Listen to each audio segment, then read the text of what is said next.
Hey guys, welcome back to channel Sportology, जहाँ पे आपको हर तरीके की फैंटेसी से related tips, tricks, logic answers मिलती रहेंगी।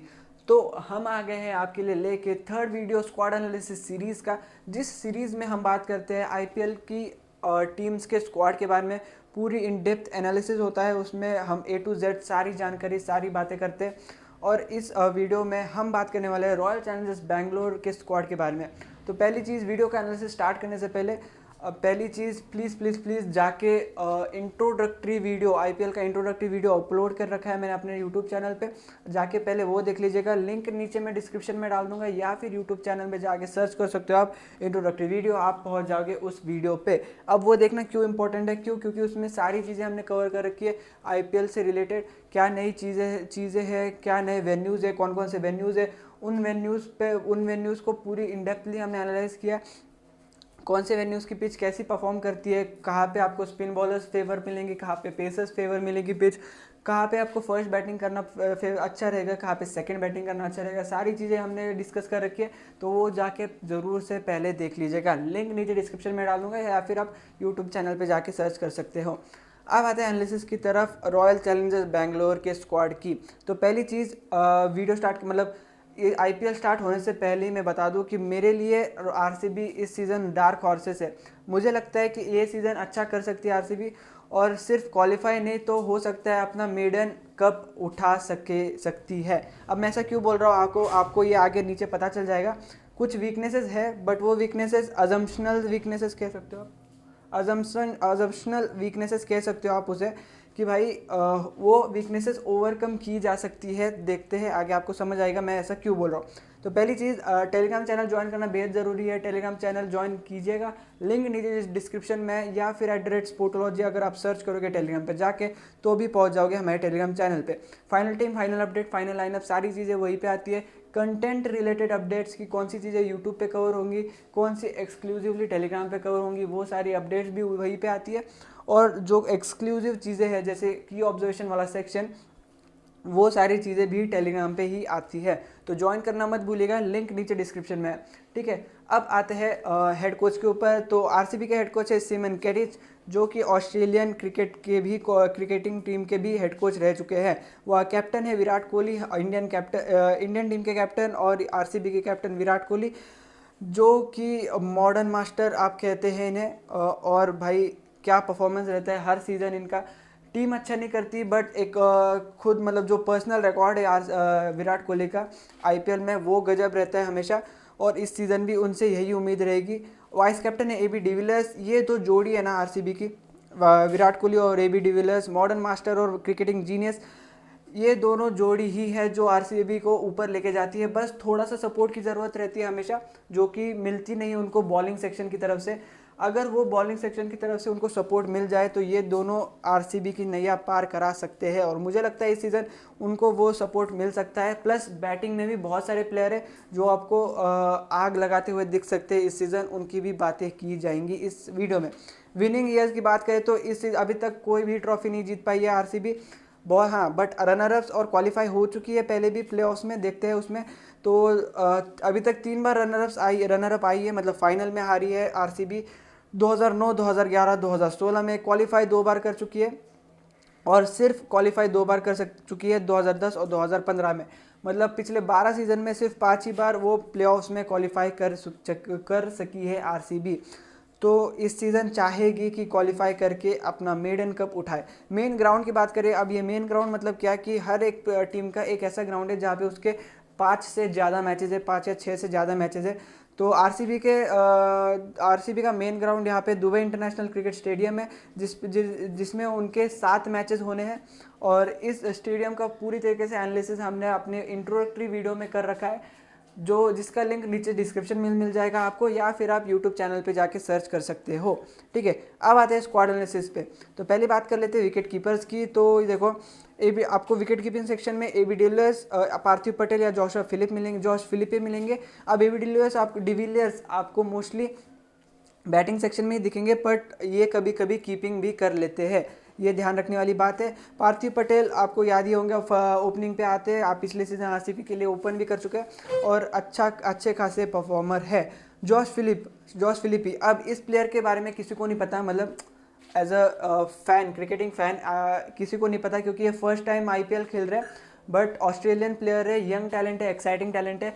आपने अगर बिग बैश लीग फॉलो की होगी तो आपको इनका नाम मालूम होगा, क्योंकि फायर मतलब भाई आग लगा देते हैं जब जब भी परफॉर्म करते हैं। कंसिस्टेंट प्लेयर है और मुझे बहुत पसंद है। देखते हैं कैसा परफॉर्मेंस रहता है अगर खिलाती है टीम तो। बैट्समैन की बात करें तो गुरकीरत सिंह मन, एरन फिंच, विराट कोहली और देवदत्त पल्लिकल आपको बैटिंग सेक्शन में मिलेंगे। अब इसमें से देवदत्त पडिक्कल, भाई ये क्या कंसिस्टेंट प्लेयर है। इसका इसका अगर आपने मतलब आगे नीचे में रिकॉर्ड की बात करूंगा, बट पिछला सीज़न सैयद मुश्ताक अली का आग लगा दी थी इस भाई ने। और मुझे ये 2-3 प्लेयर जो सरप्राइज फैक्टर है आरसीबी के, वही उन्हीं से बहुत उम्मीद है कि भाई ये लोग इस सीज़न आरसीबी को कम से कम क्वालिफाई तो करा ही देंगे प्लेऑफ्स में।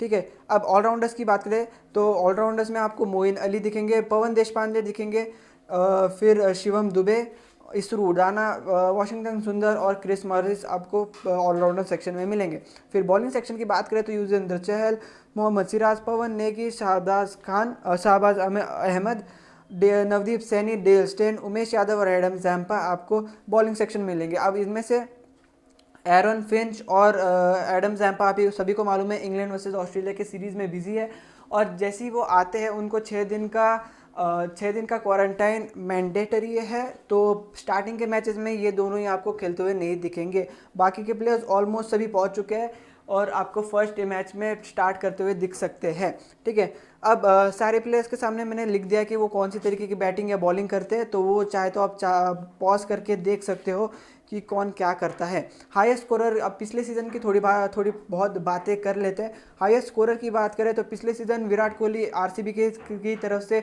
हाईएस्ट स्कोरर रहे थे 14 इनिंग में 464 रन्स 33 के एवरेज के साथ, और पूरी लीग में 8th हाईएस्ट स्कोरर थे।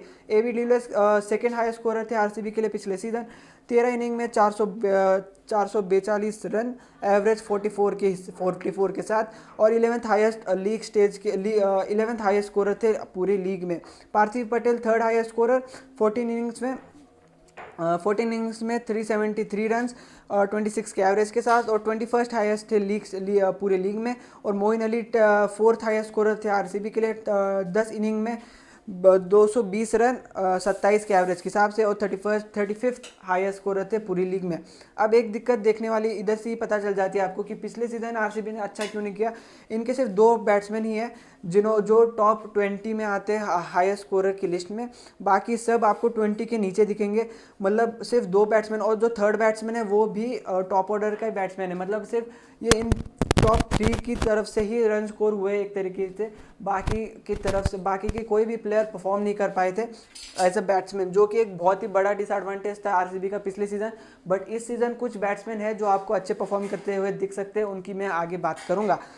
अब विकेट टेकर्स की बात कर लेते हैं तो 2019 में हाईएस्ट विकेट टेकर यूजी चहल थे अपने आरसीबी की टीम से, 14 इनिंग में 18 विकेट्स और 8 हाईएस्ट विकेट टेकर थे पूरी लीग में। फिर नवदीप सैनी 13 इनिंग में 11 विकेट्स, उमेश यादव 11 इनिंग में 8 विकेट, और फिर मोहम्मद सिराज 9 इनिंग में 7 wicket, 37th highest wicket taker थे पूरी लीग में। अब अगर आप विकेट टेकिंग सेक्शन में भी देखें तो वही प्रॉब्लम दिखेगी आपको, सिर्फ एक प्लेयर है टॉप 20 में और टॉप 10 में भी, बाकी सब 20 के नीचे। और अगर आप एवरेजेस देखोगे तो सिर्फ यूजी चहल का 21 का एवरेज है, नहीं तो बाकी सब का 35 के ऊपर का एवरेज है, जो कि दिखाता है कि इनका बॉलिंग सेक्शन भी पिछले सीजन बहुत ही ख़राब था। ठीक है, ये अब अगर कुछ भी कर जाए आरसीबी, अगर बॉलिंग सेक्शन अपना ठीक कर ले तो अच्छा खासा परफॉर्म कर सकती है मुझे लगता है।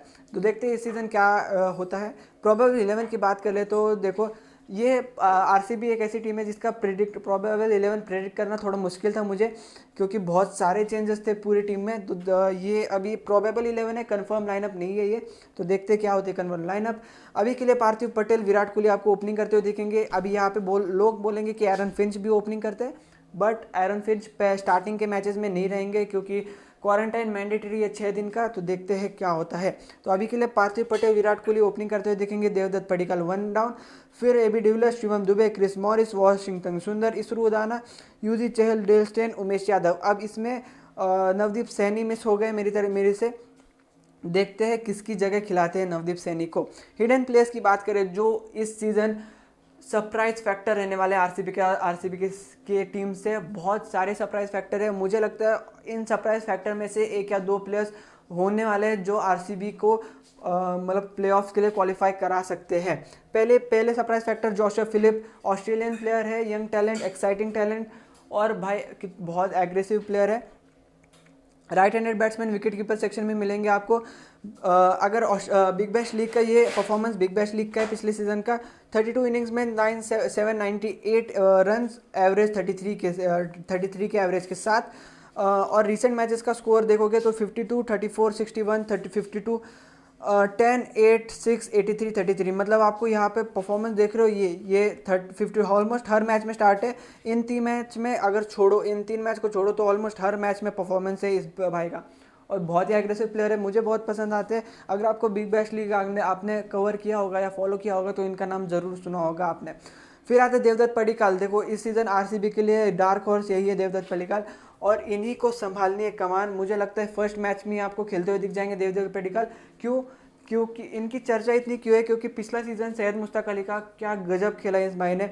12 मैचेस में 12 इनिंग में 580 रन 64 के एवरेज के साथ। एवरेज देखो 64 का, और हाईएस्ट 122 का। 64 का एवरेज मतलब वन डाउन प्लेयर अगर 64 का एवरेज रखता है मतलब वो मोस्टली नॉट आउट जा रहा है। और नॉट आउट अगर वन डाउन का प्लेयर जा रहा है मतलब भाई परफॉर्मेंस देखो। अगर रिसेंट मैचेस का स्कोर्स देखें तो 32, 87, 57, 2, 63, 36, 11, 37, 75, 122, 5 एंड 53। मतलब अगर ये 2-3 मैच निकालो 2, 11 और 5 की, बाकी हर मैच में परफॉर्मेंस है, हर मैच में रन है इनके। और मेरे मतलब बहुत ही सरप्राइज फैक्टर होने वाले फर्स्ट मैच से आरसीबी के। तो अगर ये खेलते हुए दिखे आपको फर्स्ट मैच में, आपके लिए मस्ट पिक है, मैं अभी से बता देता हूँ। Pawan Deshpande left handed batsman, right arm orthodox bowler है। सैयद मुश्ताक अली में खेलते हैं। 18 मैच में 13 इनिंग में 322 रन 40 के एवरेज के हिसाब से।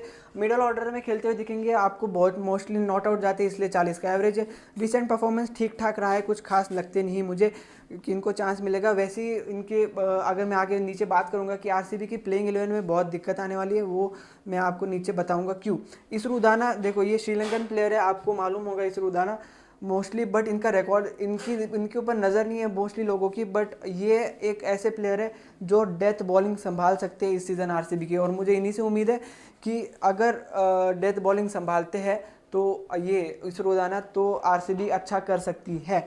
अगर देखो तो ये 128 रन 128 इनिंग्स, ये 128 इनिंग्स हर लीग की है, मतलब श्रीलंकन T20 लीग या किसी भी लीग में अगर ये खेलते होंगे तो उसका रिकॉर्ड है ये। तो 128 इनिंग्स में 144 विकेट्स 23 के एवरेज के साथ। और अगर विकेट्स का कॉलम देखोगे तो कंटिन्यूस विकेट्स है, 1 wicket 2 wicket 1 wicket 2 wicket 0 wicket 2 wicket 2 wicket, मतलब ऑलमोस्ट कंटिन्यूस विकेट है। और ये रिसेंट के मैचेस के परफॉर्मेंस है जो लास्ट इन्होंने खेले उनके, तो अच्छा खासा परफॉर्मेंस है। पवन नेगी लेफ्ट आर्म ऑर्थोडॉक्स सभी जानते हैं इनको, बट पवन नेगी सभी जानते हैं इनको।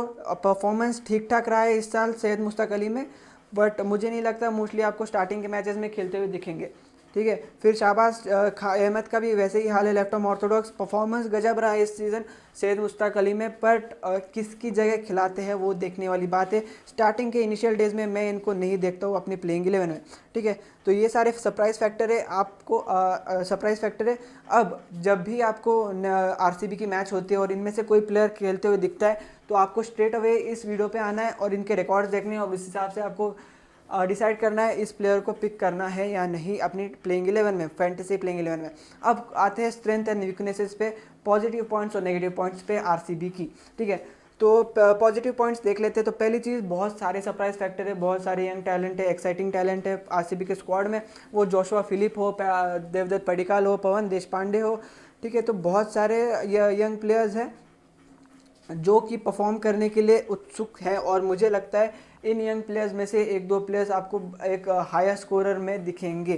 ठीक है, तो ये एक बहुत ही अच्छी बात है कि आरसीबी के पास यंग टैलेंट बहुत है, और मुझे लगता है कि इन 2-3 प्लेयर्स में से ही आपको कुछ प्लेयर्स परफॉर्म करते हुए दिखेंगे पूरे season. World class top order, second positive point कि भाई इनका टॉप ऑर्डर देखोगे ना तो गजब टॉप ऑर्डर है। एरन फिंच आ जाएंगे इनके टॉप ऑर्डर में, फिर आएंगे एरन फिंच आ जाएंगे थोड़े दिनों में इनके टॉप ऑर्डर में। विराट कोहली है, AB डिविलियर्स है, देवदत्त पडिक्कल खतरनाक फॉर्म में है, पार्थिव पटेल है। मतलब ऐसा टॉप ऑर्डर कोई भी टीम चाहिए कि उनके उनके पास ऐसा टॉप ऑर्डर हो।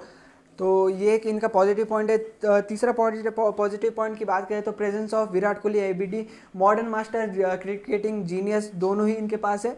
और ये दोनों ही ऑलमोस्ट परफॉर्म कर जाते हैं अपने, मतलब पर्सनल रिकॉर्ड इनका देखा जाए आईपीएल का तो बहुत खतरनाक रहता है। टीम परफॉर्मेंस इतना कुछ खास नहीं रहता टीम का, बट इनका पर्सनल परफॉर्मेंस बहुत ही खतरनाक रहता है।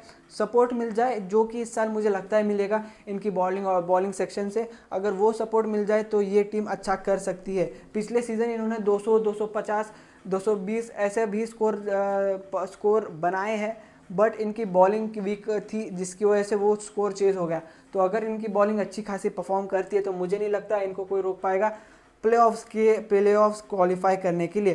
ठीक है, चौथी अगर हम पॉजिटिव पॉइंट देखें तो इनका लेफ्ट राइट कॉम्बिनेशन जो कि मुझे बहुत पसंद आया।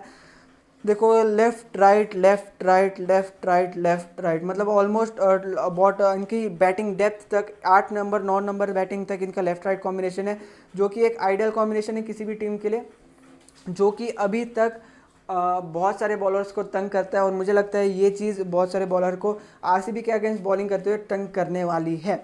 अब नेगेटिव पॉइंट्स की बात करें तो देखो नेगेटिव पॉइंट्स, पहला नेगेटिव पॉइंट है कि अभी भी इनके पास प्रॉपर डेथ बॉलर नहीं है कोई। ठीक है, आप डेल स्टेन को डेथ बॉलर में नहीं गिनते। इंसरू उडाना ही एक प्लेयर मुझे लगता है जो कि डेथ बॉलिंग रेगुलरली करते आ रहे हैं अपनी इंटरनेशनल और लीग्स की टीम्स के लिए, तो वो एक प्लेयर हो गए। क्रिस मॉरिस को भी एज अ डेथ बॉलर देखा जा रहा है, बट मुझे नहीं लगता उतना कुछ खास परफॉर्म कर सकते हैं। अगर इसरू उडाना थोड़ा बहुत परफॉर्म कर जाए और सपोर्ट कर जाए नवदीप सैनी को तो ये टीम अच्छी कर सकती है। ठीक है, डेथ बॉलर कोई नहीं है इनके पास, देखते हैं अभी आगे कैसे परफॉर्म कराते हैं। ठीक है, सेकंड नेगेटिव पॉइंट की बात करें तो एक्सपीरियंस, जो मिडल ऑर्डर में एक्सपीरियंस नहीं है इनके, इतना कुछ एक्सपीरियंस नहीं है इनके मिडल ऑर्डर में। क्रिस मॉरिस का बैटिंग देखा जाए तो कुछ खास मुझे लगते नहीं एज अ बैट्समैन, बॉलर अच्छे बॉलिंग करते हैं। तो शिवम दुबे, वॉशिंगटन सुंदर और मोइन अली आते हैं तो फिर मोइन अली पे इनका मिडल ऑर्डर डिपेंड करेगा, तो देखते हैं, बट उतना एक्सपीरियंस मुझे लगता नहीं इनके मिडल ऑर्डर में। ठीक है, तीसरा अगर नेगेटिव पॉइंट की बात करें तो मुझे ना इनके स्क्वाड में एक बहुत ही बड़ी कमी खल रही है, वो है एक अच्छे ऑलराउंडर की जो बैटिंग बॉलिंग दोनों से परफॉर्म कर जाए। अगर मैं बात करूँ क्रिस मॉरिस की तो एज अ बॉलर बहुत ही अच्छे लगते हैं, बट बैट्समैन इतना कुछ खास परफॉर्मेंस नहीं है। मोइन अली का एज अ बैट्समैन परफॉर्मेंस ठीक है, पर एज अ बॉलर उतना कुछ खास परफॉर्मेंस नहीं रहता। जैसे अगर आप देखोगे तो चेन्नई सुपर किंग्स के पास डीजे ब्रावो है, मुंबई के पास कृणाल पांड्या, हार्दिक पांड्या है, केकेआर के पास आंद्रे रसल है। तो ऐसा कोई एक ऑलराउंडर चाहिए जो भाई अपने दिन पे पूरा मैच पलट दे, बट ऐसा कोई ऑलराउंडर मुझे आरसीबी की तरफ से दिख नहीं रहा, जो कि एक बड़ी दिक्कत की बात हो सकती है जब मिडल ऑर्डर पे बैटिंग आएगी तब। ठीक है, और चौथे जो प्रॉब्लम मुझे नेगेटिव पॉइंट लेकर नज़र आती है वो है इनका जो फॉरेन प्लेयर्स का मैनेजमेंट है, वो बहुत ही आगे जाके दिक्कत करने वाला है। अब ऐसा मैं क्यों बोल रहा हूँ, अगर अब देखो यहाँ पे डिविलियर्स और डेल स्टेन ये फिक्स से खेलेंगे। अब अगर यहाँ पे एरन फिंच आते हैं ओपनिंग के लिए तो क्या हो जाएगा, फिर आपको एक ही फॉरेन प्लेयर खिला सकते हो। अगर आप क्रिस मॉरिस खिलाते हो तो आप बैटिंग सेक्शन में थोड़ा सा बैटिंग सेक्शन कमज़ोर हो जाएगा, क्योंकि मिडल ऑर्डर में कोई नहीं रहेगा। अगर मोइन अली खिलाते हो तो फिर बॉलिंग सेक्शन में थोड़ा कमी आ जाएगी। एडम जैम्पा खिलाते हो तो वापस से बैटिंग सेक्शन में आपको कमी आ जाएगी।